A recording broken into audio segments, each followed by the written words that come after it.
Joshua is well known for his leadership, walking around Jericho, crossing the Jordan River, conquering the Promised Land, and all the cool stuff. But what led to that leadership opportunity? I would argue that his perseverance and attitude through hardship led to his promotion. Remember, there were millions of Israelites locked in slavery before Moses showed up with his "Let my people go" speech. And one of those guys was Joshua, a slave the first 40 years of his life. Have you ever thought about that? Some of you are watching and you're not even that old yet. He did back-breaking work under the watch of a guard and the threat of torture for 40 years. But then Moses shows up, gets the people out of Egypt and into the desert where Joshua spent the next 40 years of his life. Wait, Joshua was 80 when he took over for Moses? Some of you are rolling up on 80 and you're pretty sure you won't conquer your Ovaltine today, let alone the Promised Land. So what was the deal with Joshua? Why was Joshua chosen over others? It's a great question. It's a really great question if you're hoping that you get chosen for something.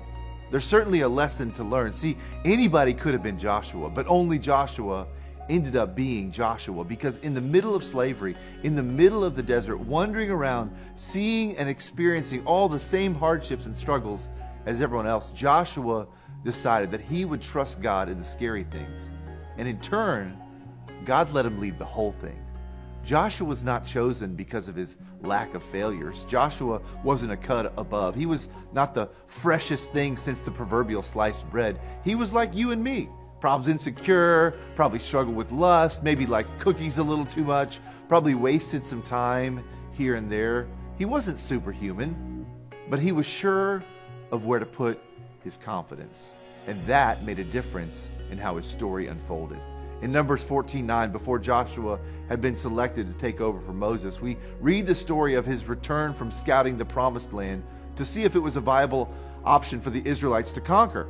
And while others were discouraged, Joshua and Caleb came back with these words: "And do not be afraid of the people of the land, because we will devour them. Their protection is gone, but the Lord is with us.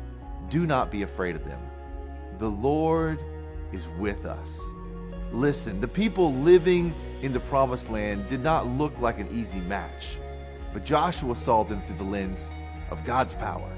And because he trusted in the mighty power of God, he himself was lifted to a place of leadership. God is looking for leaders who trust in him, not for people who never go through trials. In fact, our response in trials is what often demonstrates our leadership potential. So the next time you go through a struggle, see it as a chance to demonstrate your own confidence in God.